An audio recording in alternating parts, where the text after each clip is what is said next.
You know the vibes. Welcome to a very special episode of the Hoop Genius podcast brought to you by NBA 2K24. As always, it's myself, Mo Moonsie, but alongside me today is the one and only Mr. Scott Perry, GM extraordinaire.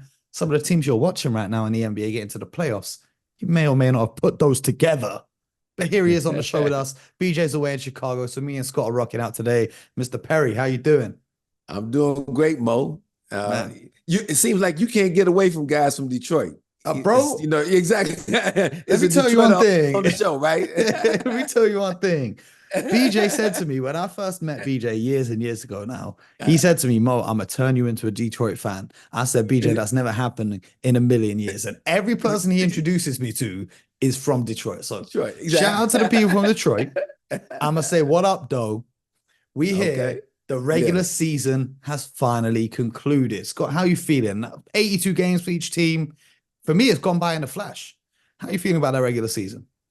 It really has gone by in a flash. This is my first year on the other side in the last 23 years. But been a great year for me just to really get a chance to watch all of the teams from afar, not necessarily have a vested interest in any one of them. And learned a lot about a lot of different teams this year. I think it was great for the NBA, in all honesty, that so many things were coming down to the last week in terms of seeding in the playoffs. Obviously finishing today, and I know we're going to talk about a few of them here today. That's right. Your first year in the media, away from the other side of being in the front office. I wish that we had a heart monitor attached to you so we can see the difference in blood pressure when you're not watching the final day of the season, worried about who you're going to match up with in the playoffs. And you're actually just at home enjoying the game. I can look at my watch and tell you right now, I said my blood pressure is really low right now, Mo. Well, mine is not. Okay. Mine is not, because the Celtics reward for being the most amazing regular season team we've seen in a long time is more than likely going to be a first-round matchup against either Miami, who are always great in the playoffs, or the Philadelphia 76ers. So we're going to break down the play-in games because they're coming up this week, and then next week we're going to break down the playoff matchups. But before we do that, honorable mentions. I want to give these honorable mentions out right now. So here are the teams that didn't make it that deserve an honorable mention. Okay. The Rockets finished 11th in the Western Conference. Mm-hmm. The Spurs finished 14th in the Western Conference. In fact, the Spurs don't deserve the mention. Wemby deserves the mention. And that's it. The rest of the teams who didn't make it into the play-in or playoffs is not looking good. I mean, I'm looking at some of them. I'm looking at your Pistons. I'm looking at the Wizards. Mm-hmm. I'm looking at the Hornets. And I know LaMelo Ball was out with injuries. I'm looking at the Nets. And I just think a lot of these teams, I don't really see the teams above them getting any worse anytime soon. No. And I don't see them getting a hell of a lot better. Have you got any teams where they didn't make it to the postseason, but you've seen one or two things that have caught your eye? No, I think you caught it just right, Mo. Those teams you just mentioned, especially over here in the Eastern Conference, they've got a long way to go. I didn't see anything that made me believe that they were a step away from, jumping into the playoff mix right away. You mentioned Houston, just a few weeks ago, they were a real threat to make it into the play-in tournament, and then just had a bad stretch there. And their best player's been out injured, though. Alperen Sengun missed the remainder of the season. Sengun has been out, exactly. But they won 11 or 12 straight ball. And I believe if he was healthy, we may have been looking at this, that the Warriors were one of the teams that missed the postseason. You could absolutely be right with that assessment.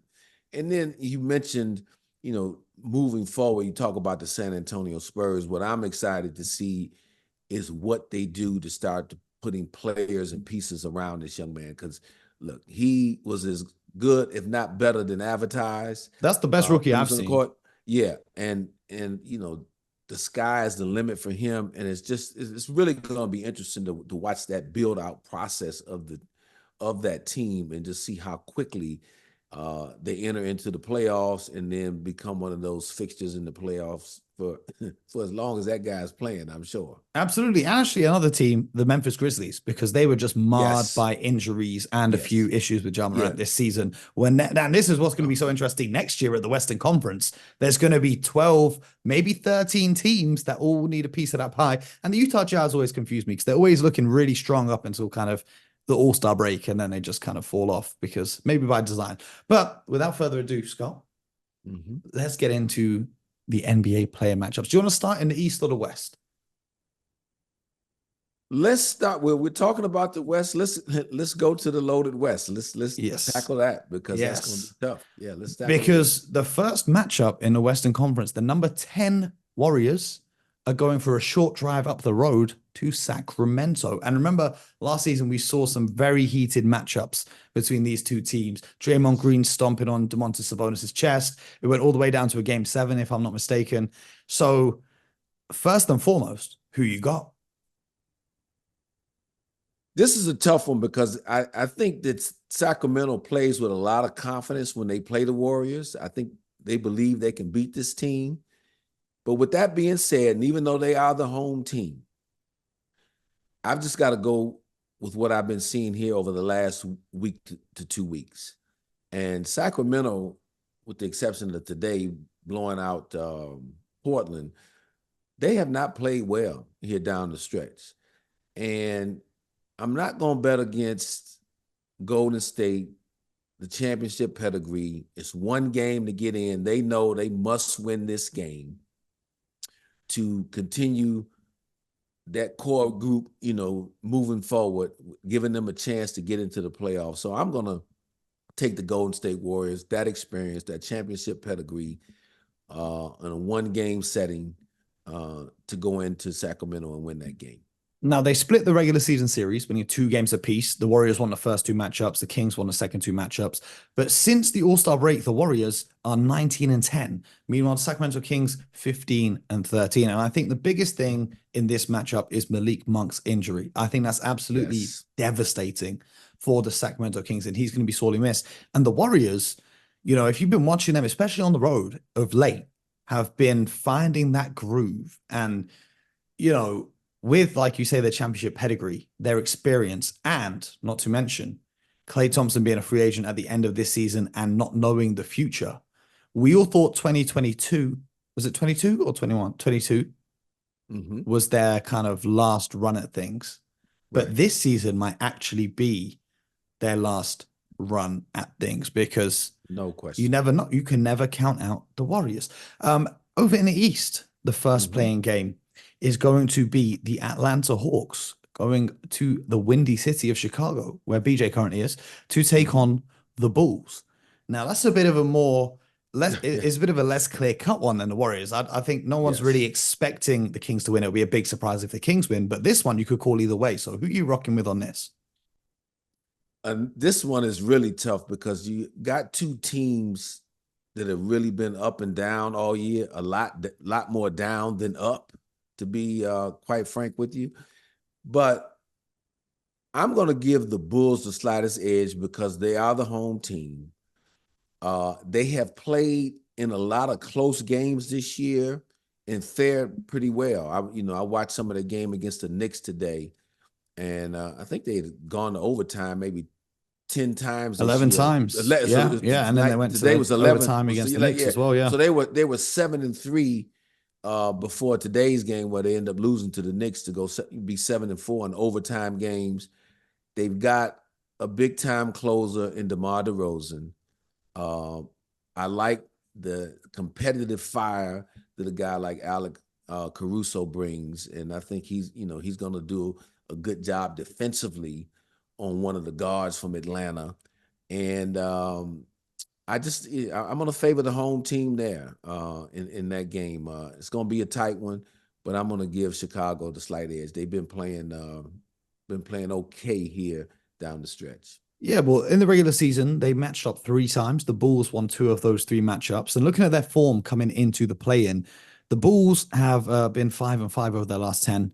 The Hawks 3-7. They've lost 6 straight, and they got absolutely walloped today by the Indiana Pacers, who once again put up, what did they put up today? 157? 57 points. And I think they put up 150 every time they play the Hawks. Yeah, and you don't want to be going into a playoff game, a one and done game for that matter, and you've just given up 157 points in your 6th straight loss. yeah, a 6th straight loss.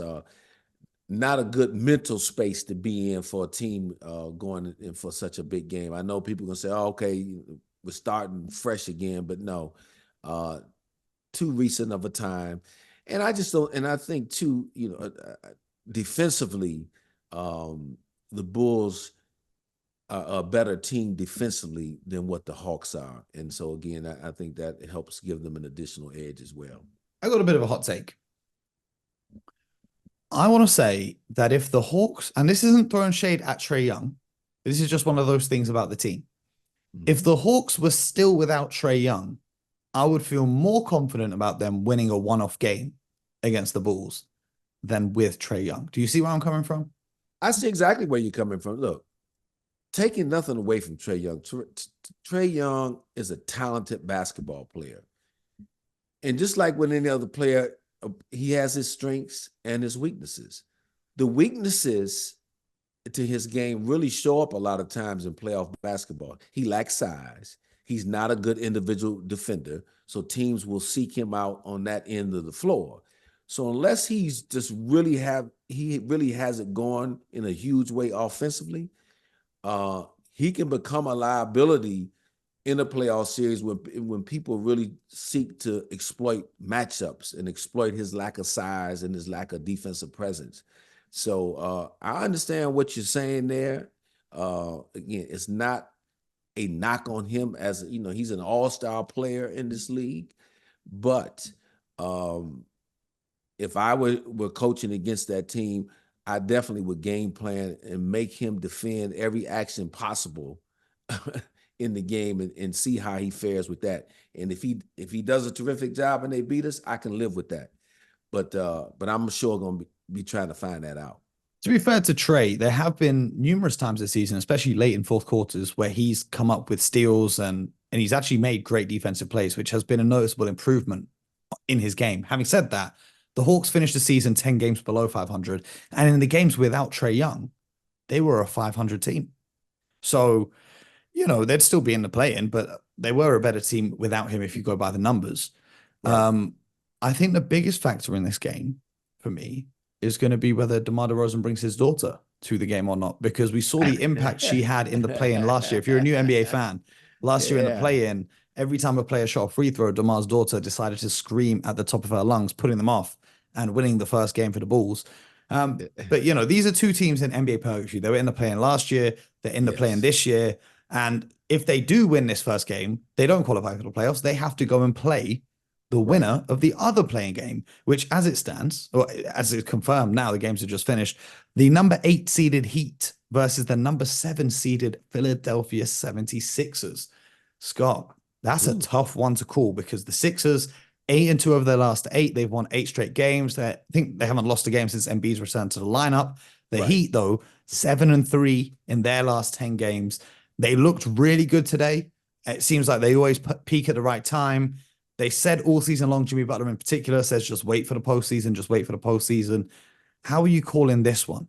Because the winner of this becomes the 7 seed and avoids my Boston Celtics and instead faces your New York Knicks. I'm going to go with the Sixers. Oh, and here's why. Joel Embiid is healthy. He's the best player on the floor. They don't have anyone that can really match up with him individually.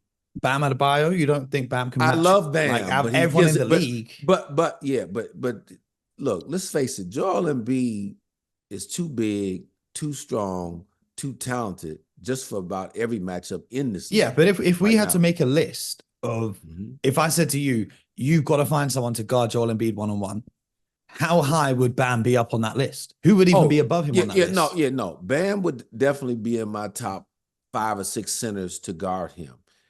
But also, again, the Miami Heat, their team, look, Eric Spoelstra, who I have a tremendous amount of respect, and our listeners, and you know this all too well, just how much I talk about the Miami Heat and the amount of respect that I have for them.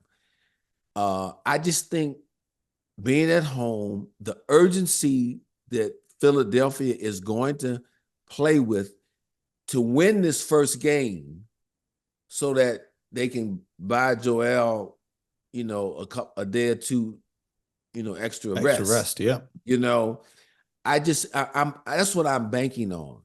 Would it surprise me if Miami beats them? Absolutely not, because Miami, they don't beat themselves. They're gonna be highly prepared. Uh, they just don't look, and even though I know they're gonna be ready for the playoffs, they just don't look quite the same as they normally do going into playoffs. And I mean the Miami Heat. They're not just What's the something difference that appears to you're be seeing in them? missing. Yeah, I don't know if they're missing guys like, Max Strus and Gabe Vincent, who were so big for them last year during their run. Tyler Hero's been out a lot this year. He's just coming back.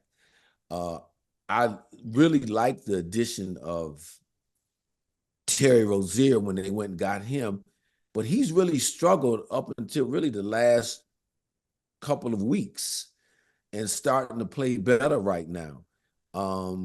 Jimmy has not looked as sharp this year, even heading into the playoffs. Last year, heading into the playoffs, he was really starting to put some more consistent games together and looking like that playoff Jimmy. So we'll see. I'm just, I'm going with the team that has the momentum. You meant they're 6-0 since Embiid has been back. They've won 8 straight, and they're at home. So that's why I'm gonna stick with my pick and pick Philadelphia in that one. I do hear it because the Heat lost their first playing game last year as well against the Hawks in a game which many people expected them to win. Mm-hmm. I also feel like the Heat got through the first round as the 8th seed last year. They kind of almost love being the villain. Not saying that they'd lose this game on purpose, but they wouldn't be as desperate to win this. As you rightly pointed out, the Sixers would rather not risk Embiid maybe even getting injured in another playing game, give him some more time to rest before the playoffs. But having said that, with Eric Spoelstra, you never know what he's got up his sleeve to try and neutralize Joel Embiid. Yeah, no, look, the Sixers are going to definitely have to go beat that team because, like I told you before, the Heat do not beat themselves. And in terms of preparation, Eric Spoelstra is as good as of a coach that we have in the NBA today. Okay, well, over in the West, the 7 and 8 play-in is the number 7 seeded New Orleans Pelicans, who are going to face the number 8 seeded Lakers, who are led by LeBron James, who once said that the NBA play-in, whoever invented that idea should be fired, and then went on to feature in the NBA play-in every year since it was conceived. We've got a live caller on line 1. Just bear with me right here, Scott. Okay. BJ, you're live on the air. You're live on the air with me and Scott. You're on speakerphone. Talk to us. Cool reconnecting. He's on a plane right now, so that's probably why I cut out. But anyway, the Pelicans and the Lakers. Scott, what are we thinking? This was a little easier for me. I'm going to Los Angeles Lakers. Mm-hmm. Look, the Lakers have owned this Pelicans team. They showed that today. They're going in, the Pelicans were playing for the 6th seed today at home. Lakers led them by 30 points for much of the game. As long as Anthony Davis is healthy, let me put that because I know he left at the end of this game with some sort of strained back. But as long as he's healthy enough to play, we saw it early in the year when they played the in-season tournament, and they dominated the Pelicans in that venue. I don't know the season series, but I'd like to think that the season series, the Lakers won 3-1. 3-1, exactly. Okay, I knew I figured they had won more than they lost against them. And again, LeBron, AD, they understand the importance. Let's just play one game to get in the playoffs. They don't want to be fooling around with having to play a second game. I think they understand how to beat this team. They're more poised. They're more experienced. And I think the Pelicans are going to be playing a little bit tight now because, look, they had the playoffs in their hands a couple of weeks ago. Then they lost 5 or 6 games at home. Bear in mind, But though, on, Brandon Ingram has been out and he returned I today for this understand. Yeah, game, and it might take a couple games for him to gel. And there's no question. And sometimes, even though he's, your second best player coming back, sometimes that can upset how your offense flows and how the minutes are doled out, and it takes a little while for everybody to adjust, not just him. So again, I like the Lakers winning this game, and I would call that an upset if the Pelicans do in fact win that playing game, even though they're the home team. well, the prize for winning the first playing game means that you get to go in as the number 7 seed and face the number 2 seed, in which case it would be the Denver Nuggets. And if you're the Lakers, you would love to match up with all 7 other teams in the West aside from the Denver Nuggets. Would that factor into things? Because we saw a lot of teams today. I'm looking at you, Cleveland Cavaliers, with an absolutely disgraceful performance, trying to avoid winning, to avoid being the number 2 seed, to avoid the Heat or the Sixers. So this is my question to you. Do you think there may be a little bit of that? If the Pelicans get out to a lead early on, do you think the Lakers might take their foot off the gas and have an eye on qualifying as number 8 instead? I'd like to think not, Mo. I mean, Oh, guys are just. I'd like to be 7 foot and a billionaire, but here we are. Absolutely, yeah. No, because here again, you're taking for granted. Let's say we play that out. What you're saying, okay? We want to avoid the Denver Nuggets, and I've gone on record saying that the Lakers would want to see anybody in the Western Conference not name the Denver Nuggets. I get that. I understand that. But when you got a chance that's right in front of you to get in the playoffs in this one game, to me, you got to take it, because anything can happen in that second game, and then you not even make the playoffs at all. So you say that anything can happen in the second game, yes. But against the Nuggets have won 8 straight games against the Lakers if you combine the postseason and regular season. When I'm saying anything can happen, if the Lakers were to say, let's take the foot off the gas. Oh, no. But what I'm saying, and not win. To be the 7th seed, and then, okay, let's go ahead and try to win a home game to get in and be the 8th seed. What I'm saying, anything could happen in that other play-in game where you lose that game. But I'm saying the reverse, right? I'm saying if you go through as the 7th seed, you will lose to the Denver Nuggets. Okay, I'm doing a Charles Barkley guarantee that you're going to lose to the Nuggets in the first round. The Nuggets have won all 4 games, and they swept them out of the playoffs last year, and they've won their last 4 regular season matchups. I don't see a way in which over 7 games, Nikola Jokic loses that series against the Lakers. Now, losing that first playing game is a lot riskier because, like you said, anything could happen, especially you're going to more than likely be taking on Stephen Curry. However, if you do win that second playing game, you're then going up against an extremely inexperienced, very young OKC Thunder side in the first round. And then in the second round, you're going up against the LA Clippers, and who knows how healthy they'll be by the time the second round of the playoff rolls around, or the Dallas Mavericks, where although their defense has improved, when it's LeBron James in the playoffs, I don't think I can see anyone on the Dallas Mavericks slowing him down. Mm-hmm. And then you avoid meeting Denver until the conference finals. Do you see where I'm coming from with this? Oh, no, you make a compelling case. There's no question you make a compelling case. And I don't disagree with what you're saying with the matchups. I don't disagree with it at all. But I'm going to take the other side of this argument for 1 second. And I'm going to be LeBron James for a minute, who has been to 10 NBA finals. He's the all-time leading scorer. He's in the argument daily for the GOAT of all time in the sport. What better way to cement that argument than to go take on the Denver Nuggets, who you haven't beaten 8 straight times in 8 games. You're 0-8 the last 8, and then you go ahead and you upset them in the first round. The documentary would be crazy. How about that? Yeah, how would that put some icing on the cake that he has so artfully made for himself. That would be crazy. And Denver haven't looked too great in their last few games either. That's a little bit worrying considering they're 6-4 over their last, their last 10 games. But that's great. If it's a movie script that we're writing, that would be fantastic. Exactly. But it's the real world. Nikola Jokic exists. Exactly. It's like you watch the Lakers and the Nuggets. The Lakers play great defense for 23.9 seconds. And with 0.1 second on the shot clock, Jokic just heaves it from halfway line and it goes in. And that's how it's been going. But okay, cool. Let's say the Lakers do go through as the 7th seed. And that would leave the Pelicans taking on the winner of Kings Warriors. And you're pretty confident that it's going to be the Warriors.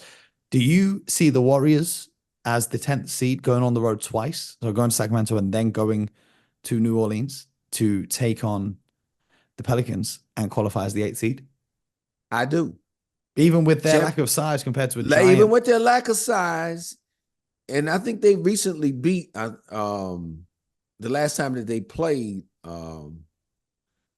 They lost to the Pelicans. No, the Pelicans have won their last 2 matchups. So the Pelicans did. Oh, they did win the last 2 matchups. The Warriors last beat them on October 30th, and I believe that was October 30th. Okay, I'm mistaken. However, in a pressure-packed game like that, where to me, there'll be a lot of pressure on the Warriors to make it into the playoffs, and and for guys like Draymond and Clay and Steph not want to have their run end in a play-in game. But there's going to be a lot of pressure on the home team. And just watching the Pelicans, to me, they have not handled tough pressure situations very well. So in a 1-game knockout, I'm going to go with the championship pedigree and experience, and I'm going to pick the Golden State Warriors to win if the 2 of those teams match. Both those teams match up. I see what you're saying. Now, last season, a big story in the playoffs was Dylan Brooks saying, "I poke bears," when he was going at LeBron James. If I'm the Sacramento Kings, or if I'm the Pelicans in the second game, or the Lakers in the second game, and I was on the roster, okay, my sole purpose, whenever I'm there, would be to rile up Draymond Green and get him ejected and suspended. I'm with all the smoke. That's what I would be doing. And we know his history with Sabonis in Sacramento. And we know his temperament. And we've seen numerous flashes of it over just the last few weeks. So there's no guarantee that he's even there for the second playing game. Or how long will he be on the court for the first playing game? Let me ask you this. Let me phrase that a little bit better. Would that factor into you as in the front office or as part of a coaching staff to instruct your players to go out there and get under skin? Because I remember watching the Nuggets versus Lakers in the conference finals in the bubble. And I don't know whether Dwight took it upon himself or if he was under instruction to get under Jokic's skin as much as he possibly could. If you remember, Dwight was like, he would go over to the Nuggets timeout during timeouts. He'd go over to their huddle and try and listen in. And he was constantly trying to get under Jokic's skin. Do you think that there will be any gamesmanship from the Kings or whichever team faces the Warriors to try and provoke Draymond into a reaction? Great question, Mo. I haven't given that a ton of thought. What I would say, and it would probably come more from the coaching staff than versus the front office or the players themselves as they talk about preparing to beat this team. And whoever's matched up with Draymond, and I'm assuming that would be, in the Kings' case, Domantas Sabonis, you're going to look at, okay, what can I do to win this matchup with Draymond tonight? And it might even be Keegan Murray because now they're playing Trace Jackson Davis at the center. Yeah, right. But I'm just saying, you're going to start with the matchup, and then then you look at what backups. Yeah, I don't think that they can put Jackson Davis on Murray though. They would have to put him on Sabonis because he's not going to chase Murray around screens and get out to Murray's 3-point shooting ability. So no, agreed. But I think that they have to. You're going to, because you've played against this guy so many times, what gets under his skin a little bit. And the Kings have Harrison Barnes, former teammate of Draymond Green. Yeah, as well. there's no question about it. Now, the thing you can't do is let that become such a distraction to you of trying to figure that out that you don't play the game the way you normally play the game. You see what I'm saying? And the Kings, as a unit, they're not an overly physical team, an overly aggressive team.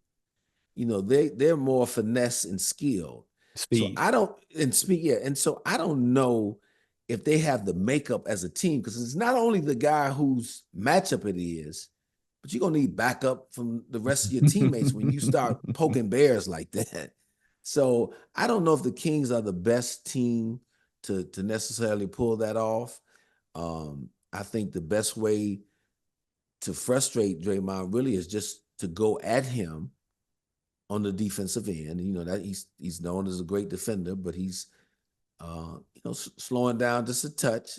I would be going at him at that end, and then offensively, I would be trying to make him more of a scorer. I would be We saw enticing him him to rattle score. off 5 threes the And, other night against the Lakers. yeah, okay, and okay, I can live with that. I'd rather him make 5 threes than Steph make 8. Yeah, Valid. valid. Or Clay make 8. So Yeah. let me limit those guys to 2 or 3, and then make Draymond have to make 5 or 6. So that's what I would be doing if I was Sacramento. I would be, if I was the Kings, I'd be waiting outside the visitors' locker room before the game for him to arrive. I'll start trash talking him there and then. Then in the warm-ups, I wouldn't even warm up. I'll just be going over to the Warriors side. Man, listen, I will take the fine and the suspension. See, Mo, we'd have to put you on one of our old Detroit Piston teams. Hell yeah. An old bad boy teams. Because see, now you're talking like those guys used to talk and get ready for games. So that was my golden era of the NBA. Yeah, but exactly. Let's talk about the East. Who do you expect to take the 8th seed in the East? So if you think the 76ers are going to go 7th, do you think the Heat will win that second playing game? Or do you think the Bulls or the Hawks could beat the Miami Heat? No, I do think the Heat would be in. I think that 7-8, the 7-8 teams in the East will both eventually make it, and both be in the playoffs and be a tough out for whoever they play. Absolutely. I mean, then you get into the playoff matchups, which look, if things go to how we've recorded, if they go according to how we predicted in this episode, you'd have a Celtics Heat first round, you'd have a Knicks Sixers first round, you'd have a Bucks Pacers first round. And remember the bad blood between them. When they had the game ball issue when Giannis was trying to take the game ball home and not let the Pacers have it.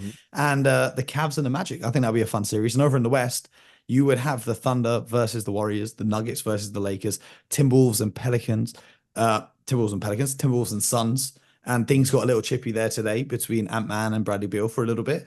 And then the series I'm most excited for is the Clippers and the Mavericks, which we've been talking about for weeks now. But before we go, I wanted to get your opinion on something that happened earlier this week. And it was Jrue Holiday receiving a contract extension from the Boston Celtics, because the Celtics famously gave Jaylen Brown that Supermax contract at the start of this season. They extended Kristaps Porzingis. They're going to need to give Jason Tatum a Supermax. They're going to need to give Derek White a new contract. And Al Horford's going to need some amount of money if he decides to not retire. So the Boston Celtics had 64 wins, right? That is the NBA's best record, and they won the Eastern Conference by 14 games. That is the largest conference win, like the biggest difference between the 1 seed and 2 seed since 1976, which obviously isn't a testament to how great the Celtics are. It's more how kind of bad the Eastern Conference is. However, when we look at this, they had the 5th best scoring margin in NBA history. They had the 3rd best scoring margin at home in NBA history. They had the best offense in NBA history with 1.22 points per possession. They had the 2nd most threes in NBA history.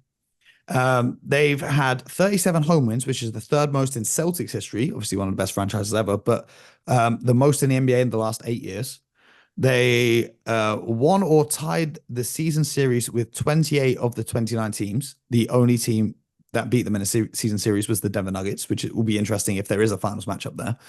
They had the NBA's best home record, fewest road losses, best record in back-to-backs. They clinched the playoffs 17 days before any other team. They clinched the NBA's best record before 12 teams even clinched a playoff spot. Their longest losing streak this season has only been 2 games. They've never lost more than 2 games in a row. And the list goes on and on and on for how great they were.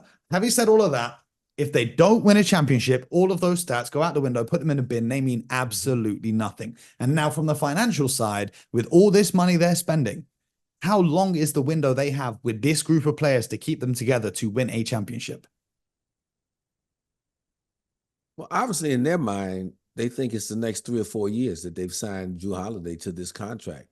Um, when you watch your team play throughout an entire regular season, you start to formulate um, thoughts, ideas of just about how good you are, what you may be lacking. Are you championship caliber or not? They obviously believe that this team is championship caliber.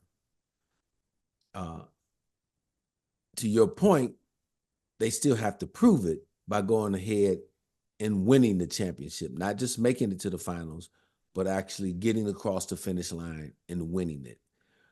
With that being said,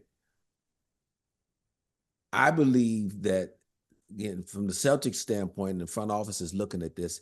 For some reason, even if they don't win it this year, that they could still bring the core of this group back, maybe make an additional tweak here or there. And again, this group is still going to be good enough to be challenging for an NBA title over the next 3 or 4 seasons. And that's what you want.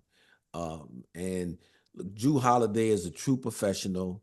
He's a two-way guard. It's hard finding these two-way players now that are excellent defensively, but very capable offensively. He's a high character guy. And so it makes sense. And worst case scenario, if things don't work out, he's a type of player that's going to have value around the league. Guy won a championship in Milwaukee. He was good in New Orleans when he played there. All-star in Philly. All-star in Philly. So you get the type of contract, and I know he's getting a little older now. He's north of 30, but he's a guy that has high value around the league and obviously high internal value in Boston. And I think it was a wise move on their part, and it kind of settles things down for all the players on the team. Everybody can look around and know, okay, they believe in us. So now we just got to go out and do it.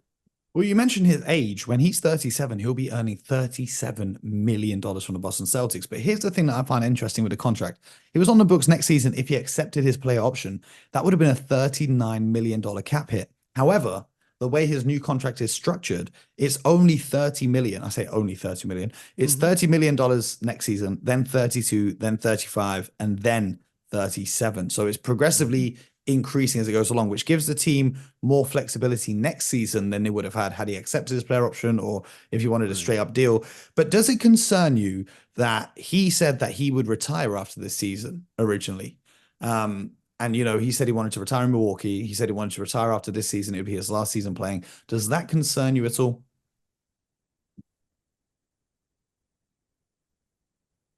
Again, when I'm not with that player, it's hard for me to express concern one way or the other.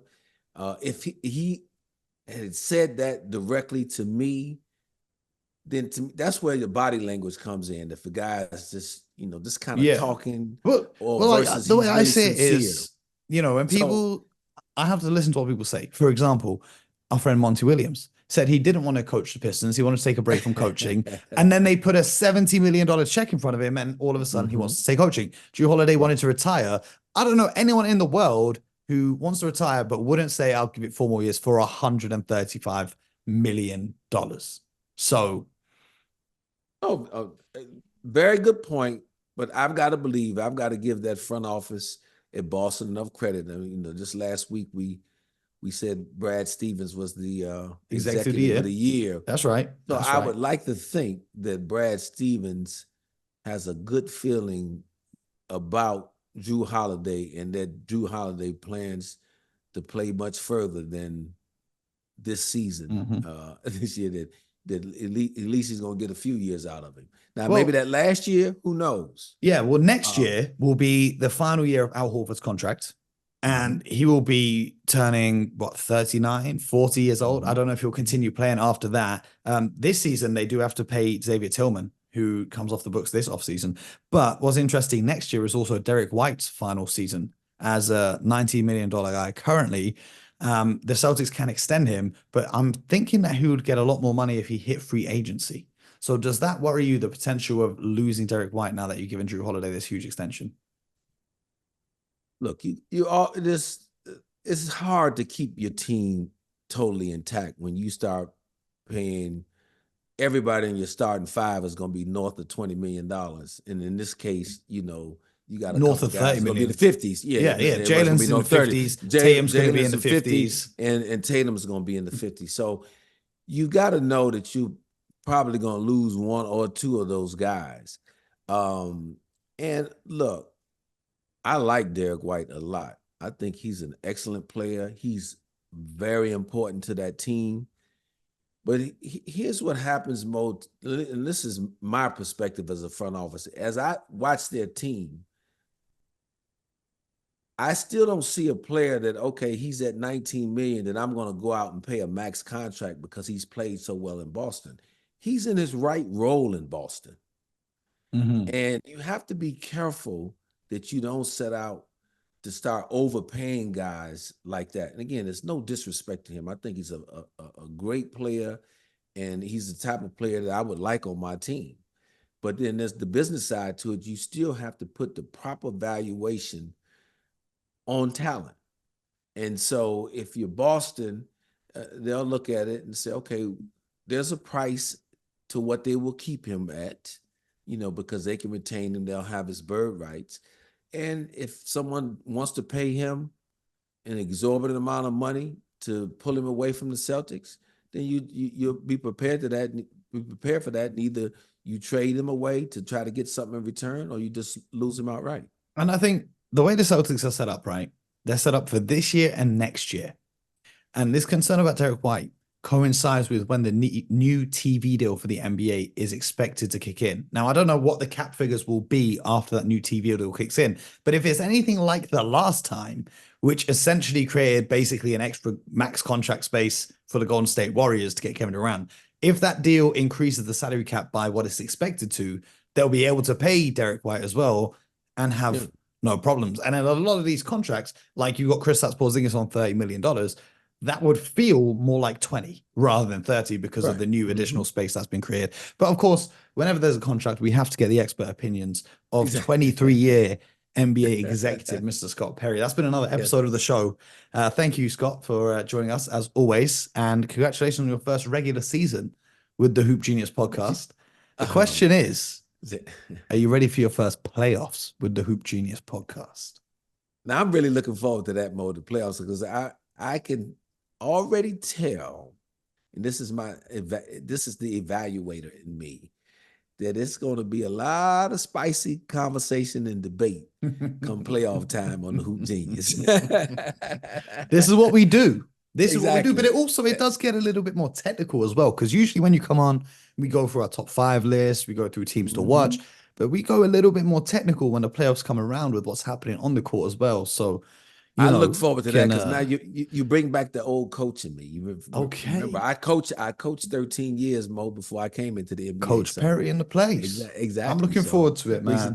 Well, we've got 1 week left until they begin. And in the meantime, we've got the NBA play-in tournament, but stay with us. We've got a lot coming for you guys this week. Make sure you subscribe across YouTube, Spotify, and Apple, wherever you get your podcasts from. And most importantly, the vibes. Until next time, get buckets.